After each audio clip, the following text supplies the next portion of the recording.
Buenas noches, muchachos. Les doy la bienvenida a la clase, a la tercera clase de esta semana. Vamos entonces a compartir la diapositiva que estábamos viendo justamente ayer, que solo vimos la mitad de la diapositiva, donde hablábamos acerca del pueblo. Estábamos viendo qué país somos los que vivimos con el pueblo. Y estábamos viendo que cuando hablábamos del pueblo, estábamos hablando de seres humanos. Todavía no incluimos ahí robots, computadoras, aunque sí sabemos que se usan en el ámbito del uso de la fuerza. Sí sabemos que se usan materiales, pero por los momentos, pueblo es seres humanos que pueden defender la república con las armas. Y sabemos que mayormente esos seres humanos resultan ser hombres. El país que más mujeres tiene adentro de sus Fuerzas Armadas, eso me lo preguntaron después en el chat en privado, me lo preguntaron, disculpe, ¿tienen el dato de cuál es el estado que tiene la mayor cantidad de mujeres adentro de las Fuerzas Armadas? Y la respuesta es Francia. Francia es el país que tiene más mujeres adentro de las Fuerzas Armadas. Ahora, ¿qué sucede con países que es obligatorio servir en el ejército? Esos todavía existen. El que más conocido es de todos ellos es Israel, en donde usted tiene que obligatoriamente servir en el ejército 2 años. A esos no los contamos por el hecho de que ellos sirven sus 2 años y después se retiran y la gran mayoría de ellos nunca van a poner su vida en riesgo por defender a Israel. Igual sucede con Suiza. Suiza también usted tiene que servir y en Suiza se tiene que servir 1 año nada más. Y lo único que sí tiene Suiza, que es muy interesante, es que toda persona de nacionalidad suiza tiene obligatoriamente que tener uniforme en su casa del ejército o de la Fuerza Aérea o de la Naval, tiene que tener su arma reglamentaria y tiene que tenerla guardada en un lugar específico adentro de su casa. Muy interesante, ¿verdad? Que todos, literalmente todos, están armados. Dígame. ¿Por qué, abogada? Pareciera ¿Por que están qué? como preparados para una guerra. Es correcto, porque ellos tienen la teoría de que en dado momento de que nosotros estemos en una guerra, ellos tienen que estar preparados para ir y funcionar y servir en esa situación, en situación de guerra. Si ustedes recuerdan, hay un precepto constitucional que dice que en momentos de guerra todos nos convertimos en, vamos a ver si alguien sabe lo que dice la Constitución. En soldados, abogada. En soldados, todos nos convertimos en soldados, literalmente. O sea, la Constitución de Honduras nos dice que todos tenemos que servir a nuestra patria en momentos de guerra. Muy interesante. La gran diferencia entre Honduras y Suiza es que Suiza los tiene armados y con uniformes en su casa. O sea que ellos no tienen ni siquiera que ir a ver a qué pelotón se tienen que... No, ellos ya saben a dónde es que ellos tienen que ir, cómo tienen que llegar vestidos y con qué arma. Qué interesante, ¿verdad? Esa parte. Obviamente ellos no están en servicio activo. Eso sería una cuestión que nosotros no la llamamos compulsoria, sino que es optativa, que usted se va a poner el uniforme y va a ir a luchar en un caso de esa naturaleza. Pero sí nosotros sabemos de que sí existe esa realidad en donde, pues obviamente ellos pueden tener esa opción de optar a esos cargos luego de que ellos han servido dentro de su actividad compulsoria, obligatoria. Entonces vemos que el pueblo tiene cara masculina. En el tiempo de Grecia y Roma era exclusivamente masculina. Y entonces, ¿qué éramos la mujer? Usualmente así me preguntan, abogada, ¿y entonces qué hacían las mujeres? Porque imposible a que estuvieran haciendo nada. Es decir, ¿estaban haciendo algo o ellas eran, no sé, señoritas de su casa? Y la respuesta es sí, la mujer tenía un rol muy importante. Y ese rol bien importante nosotros lo conocemos como la economía. La economía viene del griego, a diferencia de lo que sucede con el pueblo. El pueblo viene del latín. La economía viene de 2 palabras. Esas 2 palabras son oikos y nemo. Oikos significa el manejo del hogar. O sea, oikos nemo significa el manejo del hogar. Oikos significa manejo y nemo significa hogar. Por eso es que cuando ciertos abogados vimos la película Encontrando a Nemo, dijimos, ¡ay, qué bonito el nombre! Están buscando el hogar. Y la gente nos queda viendo así como, ¿qué? ¿De qué estás hablando? Estás buscando el hogar, se llama Buscando Nemo, buscando tu hogar. Y todos nos quedan viendo así como, ¿de qué estás hablando? Porque nosotros los abogados, así como sucede con todas las profesiones, el mundo nos cambia, nuestra visión del mundo nos cambia cuando nosotros iniciamos esa manera de pensar, el pensamiento de un abogado. O sea que ni ver películas uno puede sin ser abogado, es cierto, todo lo invade. Oikos, hay un yogurt muy famoso que se llama Oikos, el yogurt, que dicen que es un yogurt que viene de proteínas que fueron de Grecia y no sé qué cuentos.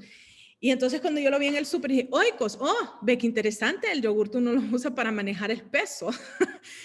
y la gente me queda viendo así como, ¿de qué está? Mi mamá me queda viendo a veces a mí como, ¿de qué estás hablando? Y yo, mami, Oikos. Y mi mamá como, ajá, así se llama el yogurt, ¿de qué me estás hablando? Y yo, significa manejo. Bueno, pues justamente Oikos Nemo, que es de donde viene la palabra economía, significa el manejo del hogar. ¿Y qué exactamente es el hogar? O sea, ¿qué es eso? ¿Qué es el hogar? Pues en primera instancia, nosotros entendíamos que era el manejo del negocio familiar, el manejo de los ingresos de los empleados, de los esclavos, de los hijos y de todo lo que puede conllevar un hogar.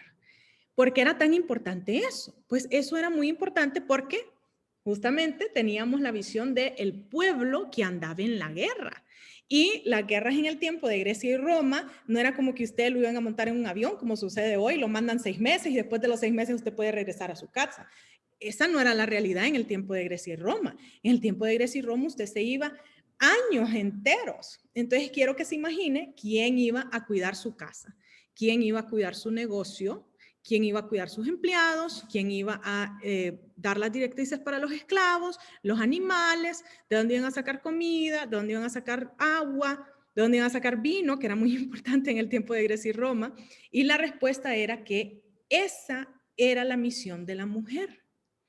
Y se consideraba formado por los humanos del sexo femenino. ¿Por qué? Porque ellos estaban, los masculinos, lejos del hogar. Qué interesante, ¿verdad? Hoy en día todavía es considerado formado por seres humanos que manejan los destinos financieros de los ciudadanos privados. La mayoría de los hogares en Honduras todavía son manejados por la mujer. Según las últimas estadísticas que sacó el Registro Nacional de las Personas, el 33.6% de los hogares se autoidentifican. O sea que ahí no es la realidad entera, sino que solo son los que yo digo que yo soy, manejados de manera exclusiva por madre soltera. Estamos hablando de más de 1/3 de los hogares en Honduras son manejados única y exclusivamente por una mujer. El 60% de las micro, pequeña y mediana empresas de Honduras, que son los que crean el 70% de los trabajos, son liderados por mujeres.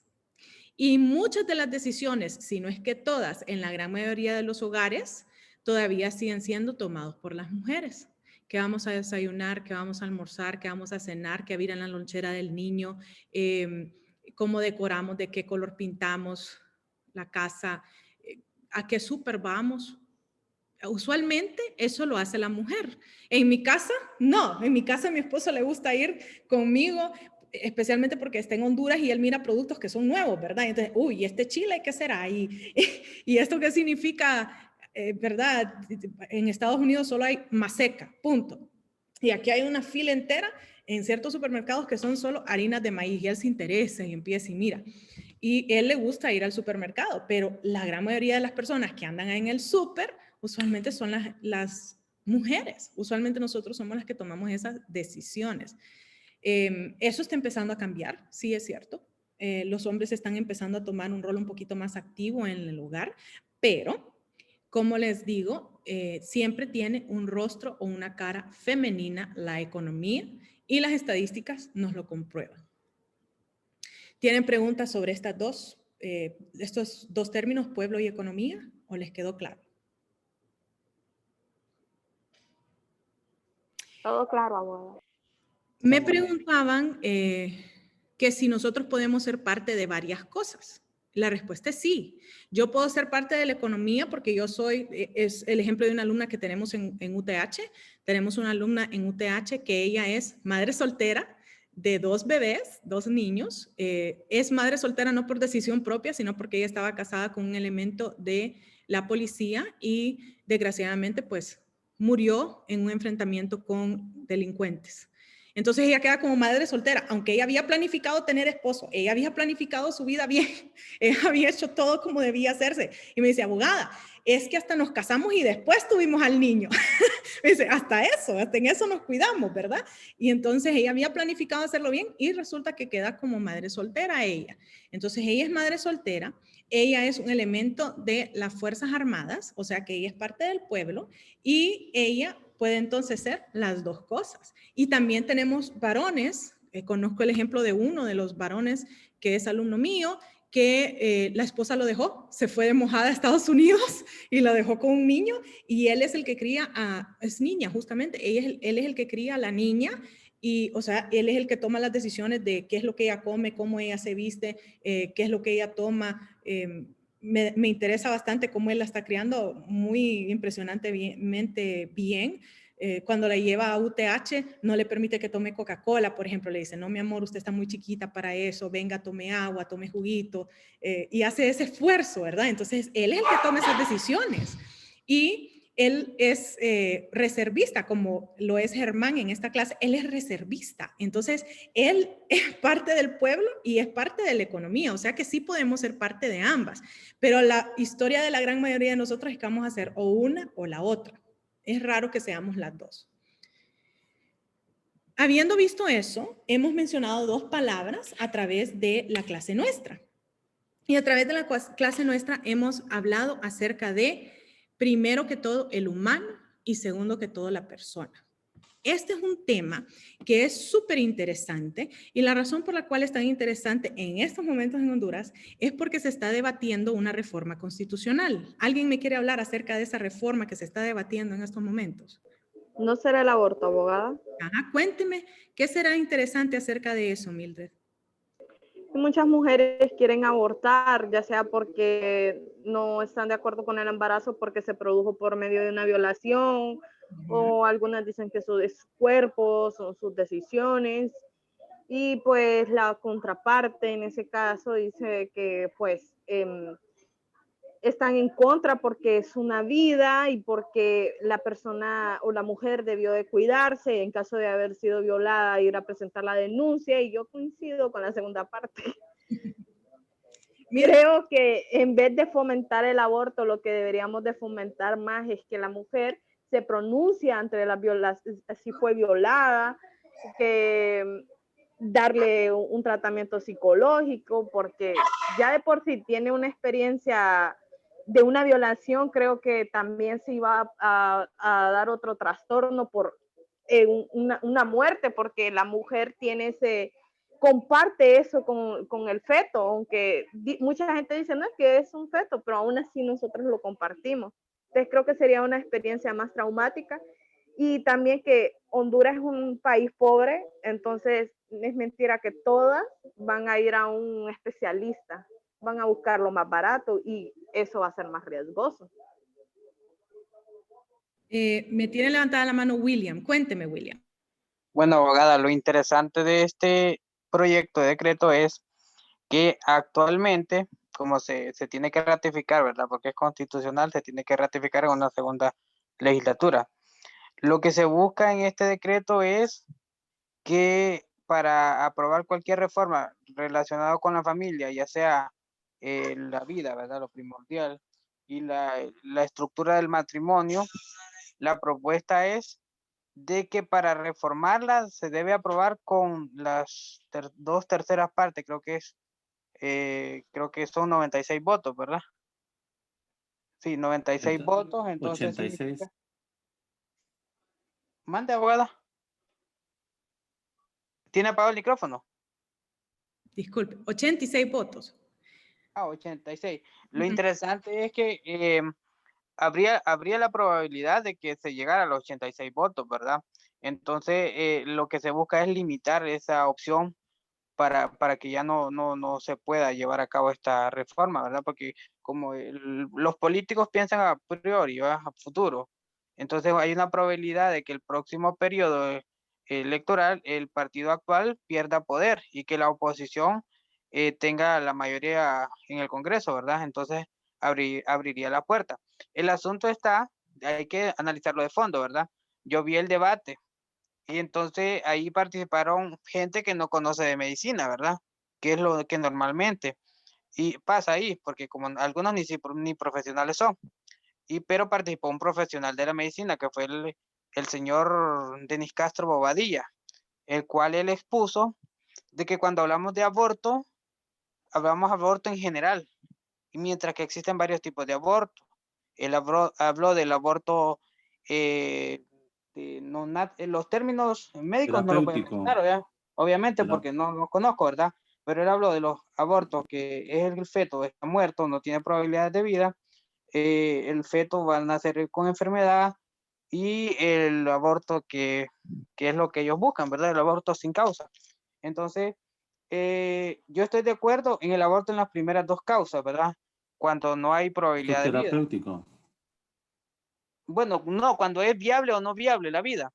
Pero aquí se bloqueó toda forma de aborto, pues. Y ahí ponemos... No, compañero, lo corrijo. Realmente, cuando el feto o la madre está en riesgo, está probado de que puede hacerse el aborto. Entonces, sí, mi disculpa. Permiso para hablar, abogada.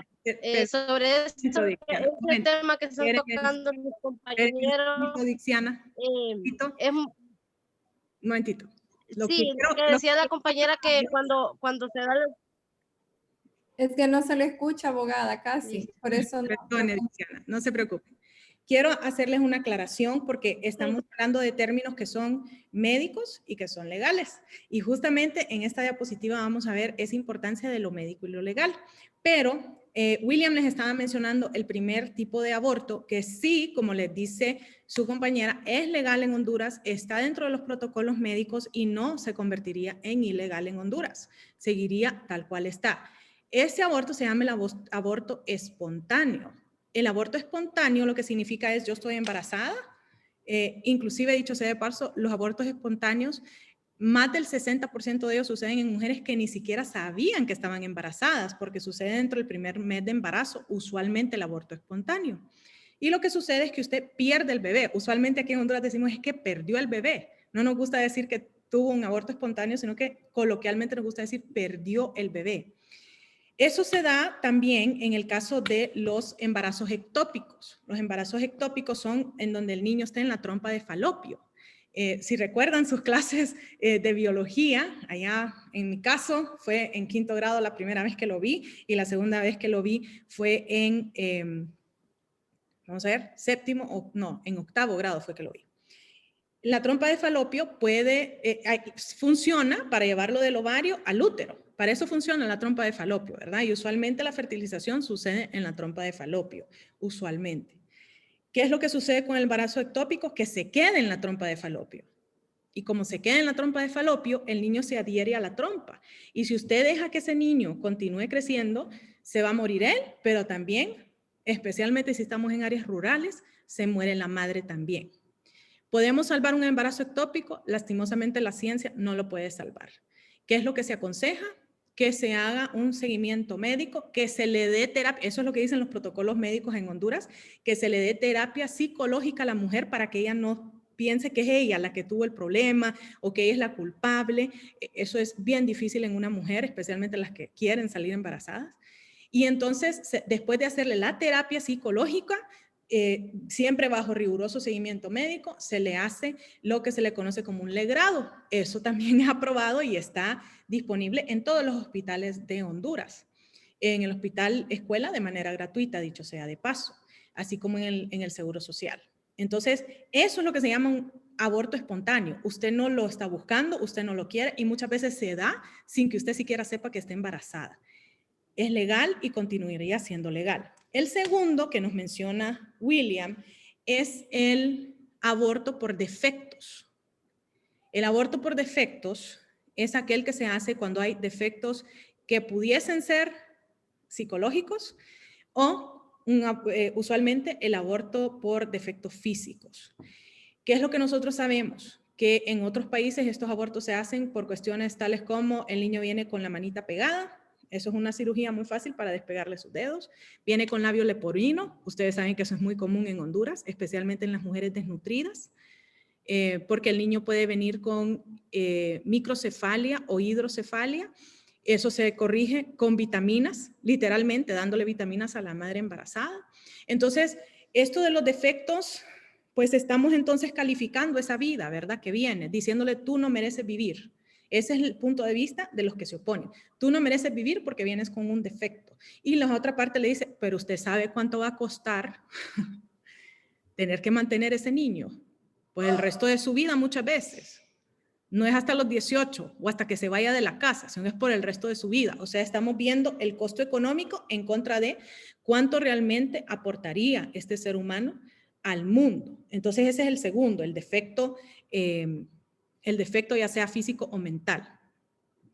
Existe uno más que nos mencionó William, que es la viabilidad, que si ese niño va a poder vivir afuera del vientre materno. Ese es bien importante, justamente porque esa es la razón por la cual se aprobó en Argentina el aborto. En Argentina se aprueba el aborto porque ellos dicen, si ella no puede vivir afuera del útero de su madre, entonces ella aún depende de su madre. Es la teoría de la dependencia. Y usualmente es una teoría bien cruel, porque si usted está en un país del primer mundo, usted puede sobrevivir 20 semanas luego de la 20 semana de la gestación. Muchas veces tenemos ciertos casos muy especiales en donde sobreviven desde la 18 semana de gestación, pero para eso yo necesito médicos, incubadoras, enfermeras especialistas, mucho presupuesto es lo que estamos diciendo, medicinas especializadas, comida especializada para ese bebé que están haciendo de esa manera. Obviamente en Honduras usted nace de 8 meses y a ver si hay incubadora. O sea que la vida, si usted nace antes de tiempo, esa teoría de la viabilidad cambia porque en Estados Unidos va a ser las 18 semanas. En Inglaterra y en Irlanda, que es donde más avanzada está la ciencia neonatal, Inglaterra, Irlanda y Estados Unidos, ellos pueden desde las 18 semanas en ciertos casos salvar esa vida. Pero en Honduras de 8 meses, nosotros ni siquiera podemos porque no tenemos incubadoras. O sea que esta es una razón económica, realmente. Yo tengo un hijo, abogada, de 8 meses. ¿Y fue fácil tenerlo? Y no, de alto riesgo, y las probabilidades de vida eran negativas, pues 2 horas lo máximo de vida. Pero Dios es milagroso. ¿Ya ve? O sea, en esas cuestiones de viabilidad, no es fácil para la madre, no es fácil para el niño y es muy costoso. Esa es la realidad de la viabilidad. Y luego tenemos la que, pues, simple y llanamente, yo solo quiero tenerlo.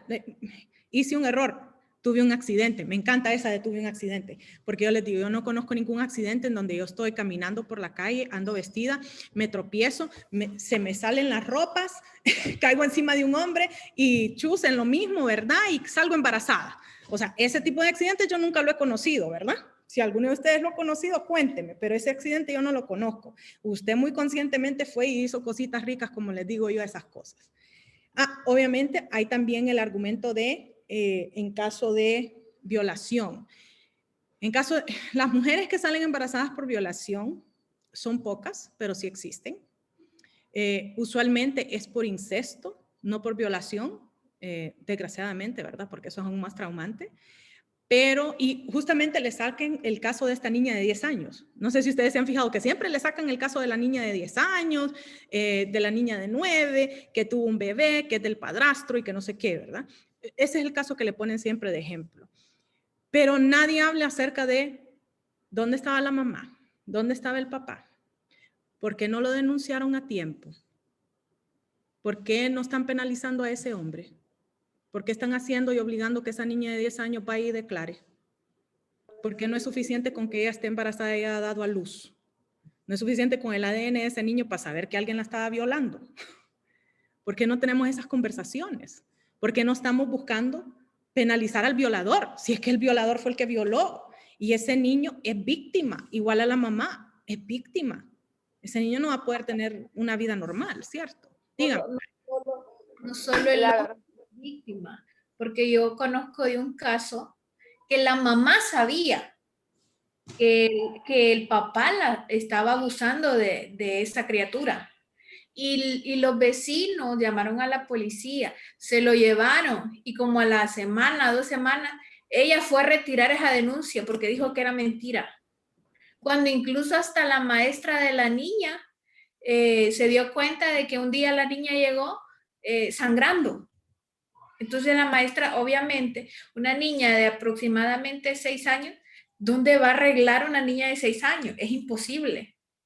Entonces la maestra preguntaba y obviamente la niña bajo presión psicológica por parte del violador, porque capaz las chantajean y las intimidan diciéndole, si decís, nadie te va a creer, vas a ser una niña mentirosa.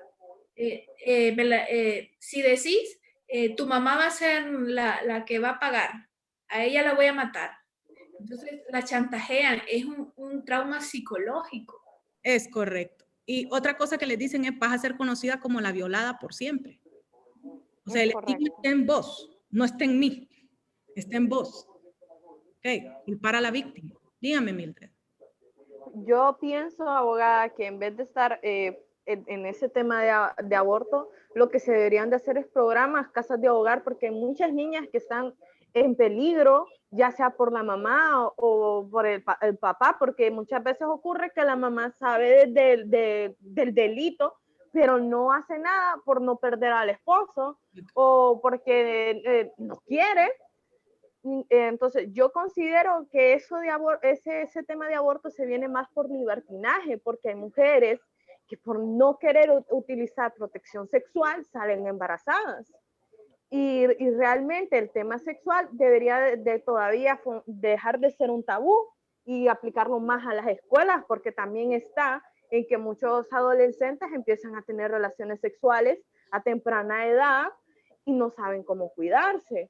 Y si en un caso llega a romperse el fundón, deberían de ir a un ginecólogo, porque todavía está la pastilla del día siguiente, que aunque es prohibida, aún así el ginecólogo, si uno va a tiempo, puede aplicarle lo que es la inyección, que normalmente no, tiene un 80% de probabilidades de que uno no salga embarazada. Realmente lo que se debería de fomentar más es el cuidado sexual, es el denunciar, porque muchas veces las mujeres todavía siguen oprimidas, siguen todavía en ese exilio de no querer denunciar, todavía siguen con el miedo de si denuncio, ¿para dónde me voy a ir? Porque estaría denunciando a mi mamá, estaría denunciando a mi papá, ¿y dónde voy a quedar yo entonces?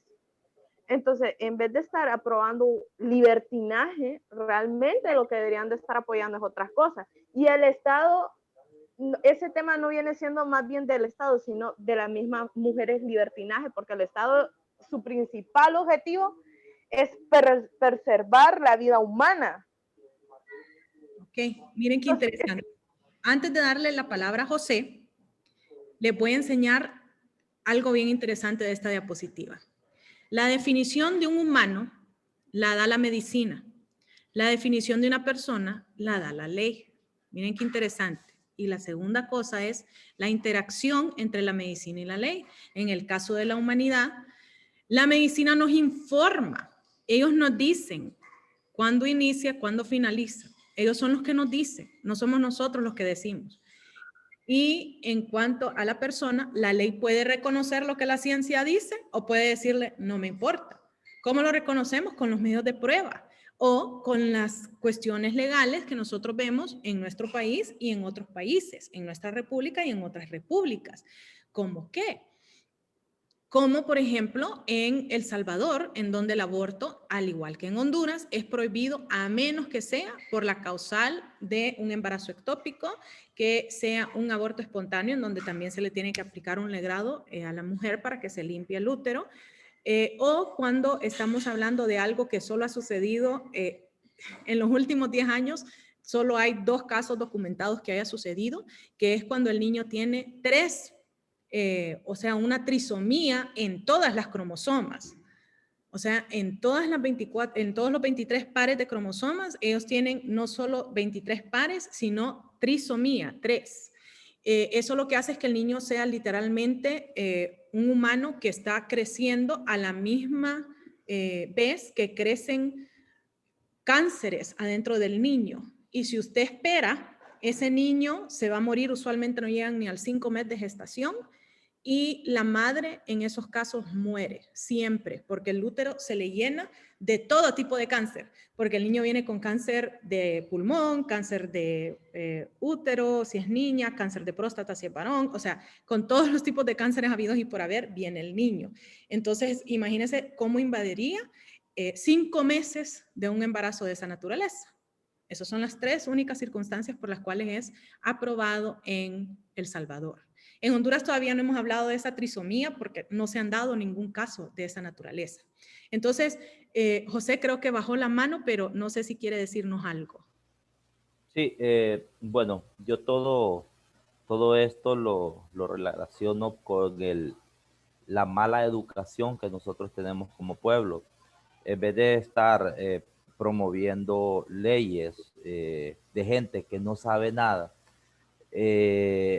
dejamos de hacer otras cosas importantes. Yo más o menos laboro con un aproximado de unos 400 niños al día.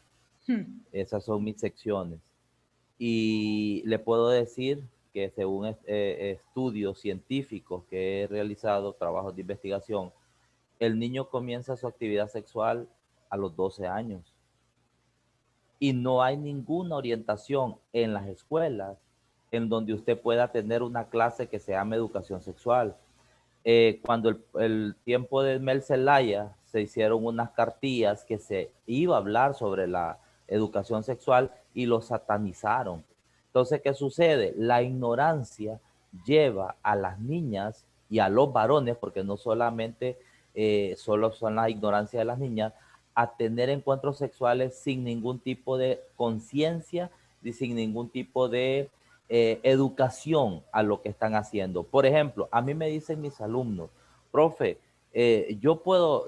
fíjate, profe, que aquí a Huirra, y ya me empiezan a contar. Y le digo, mira, ¿cuántos años tenés? Tengo 13.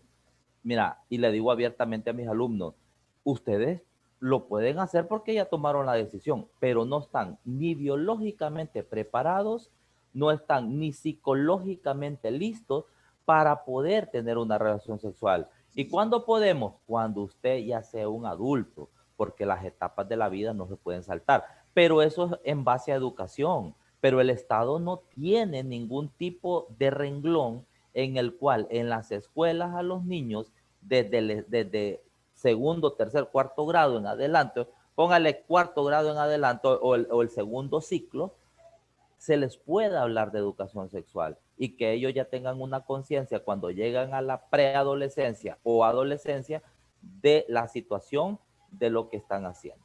Únicamente eso.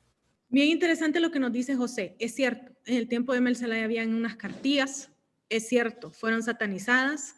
Yo tuve a vista las cartillas y yo misma las satanicé, así que yo estoy en ese lado de haberlas satanizado.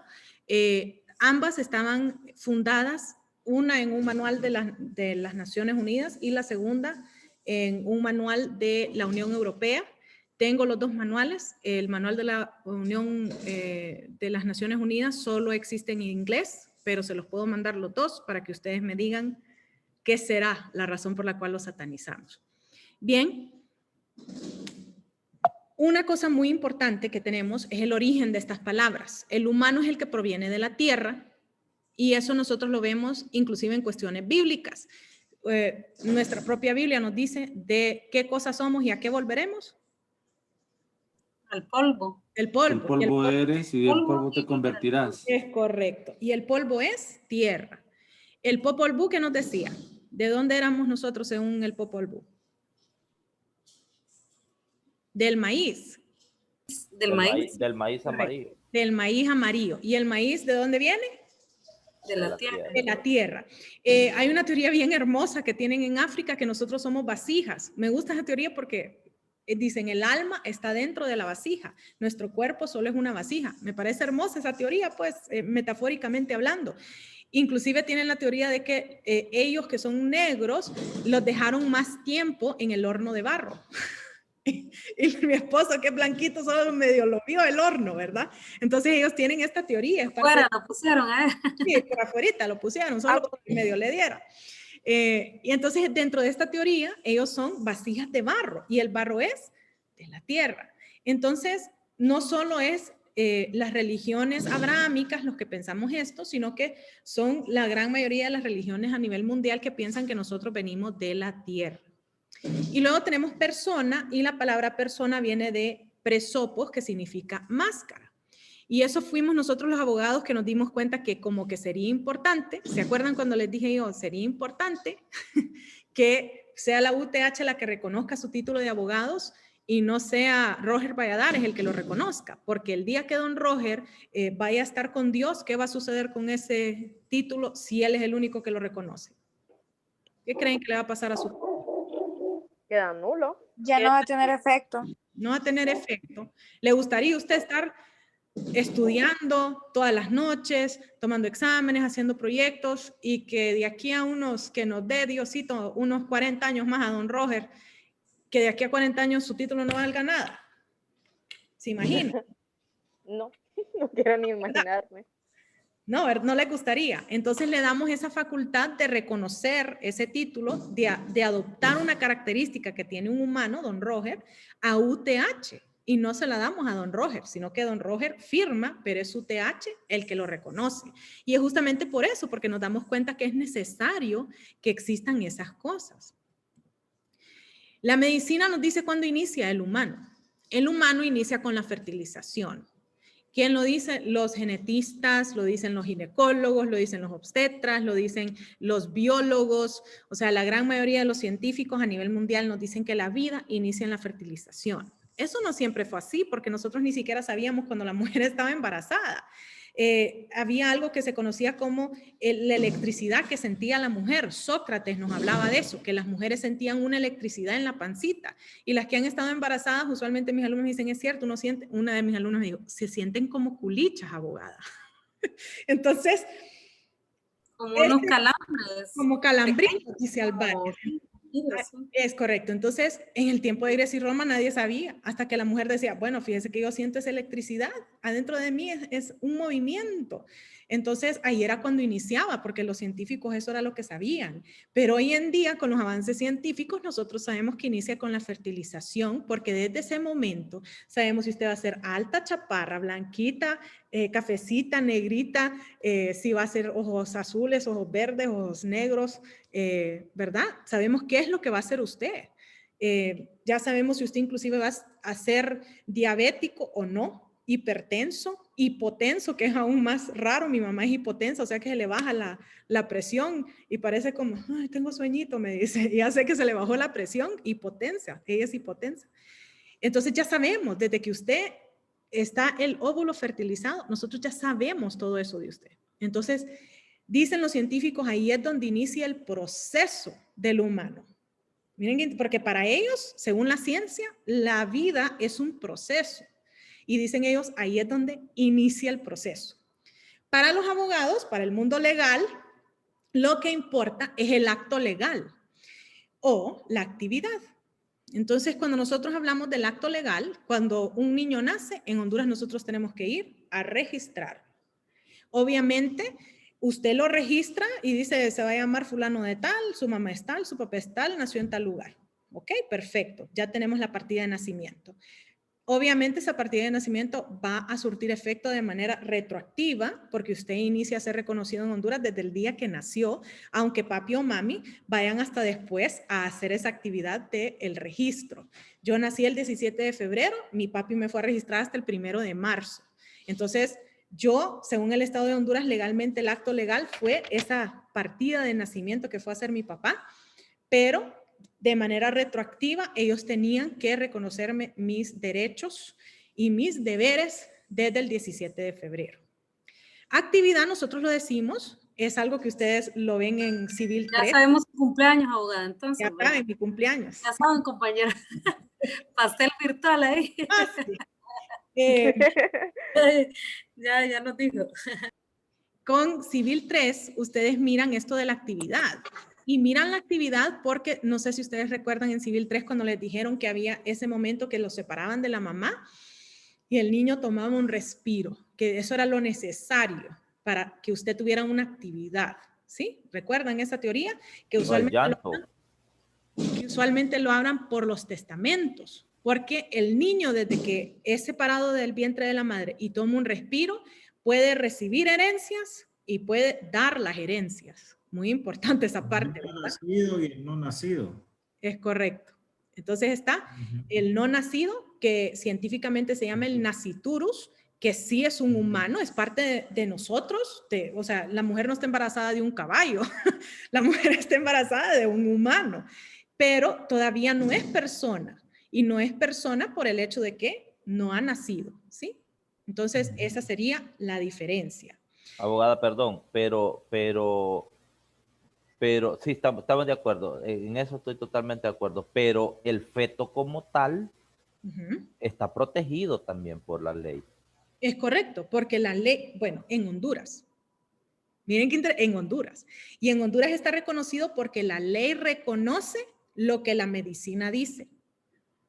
Esa es la única razón por la cual está protegida la vida adentro del útero, porque la ley reconoce lo que la medicina nos dice, lo que la medicina nos informa. Si ustedes van al código de la niñez, si van al código al reglamento de la niñez y la adolescencia, ustedes van a encontrarse con ciertos artículos que le dicen que tenemos que protegerlo desde antes de nacer a ese niño. En la Constitución, esta reforma va a agregar esa prohibición al aborto, pero así como está ahora, dice que aquel que está por nacer se considerará nacido para todo lo que lo beneficie. O sea que la ley de Honduras reconoce lo que la ciencia y la medicina nos dice. Esa no es la realidad en otros estados, ¿sí?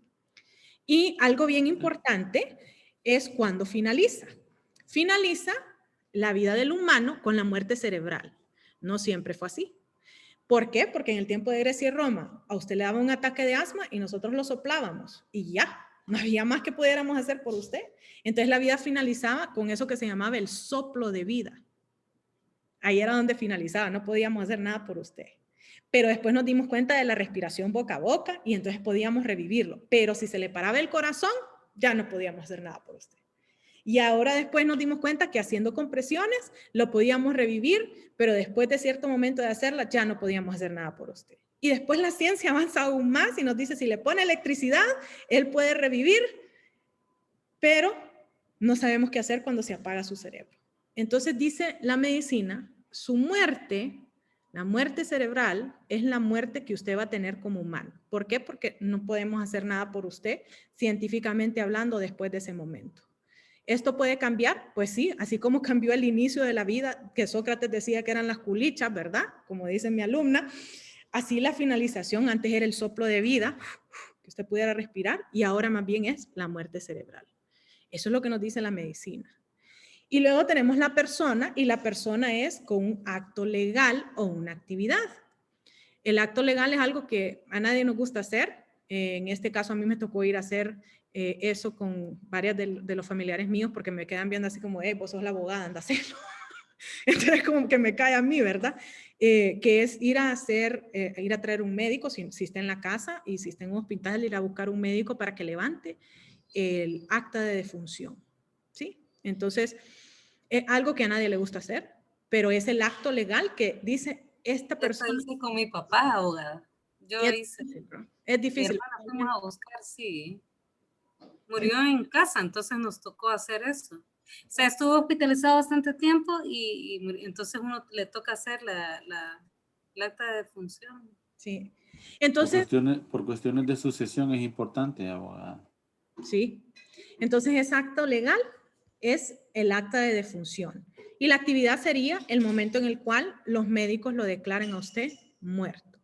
Mañana vamos a hablar acerca de esa muerte y vamos a hablar además del inicio y la finalización de otro tipo de persona, ya que solo hablamos de la natural en este momento. Les agradezco por haber venido a clases, los espero a clase el día de mañana y que tengan una muy buena noche. Yo voy a ser clavado directo a mi cama después de subir el video, pero yo deseo que ustedes tengan una muy buena noche. Buenas noches, Buenas muchachos. noches, abogada. Buenas noches, abogada. Buenas noches. Buenas noches, noches, abogada. abogada. Gracias. Buenas noches, abogada.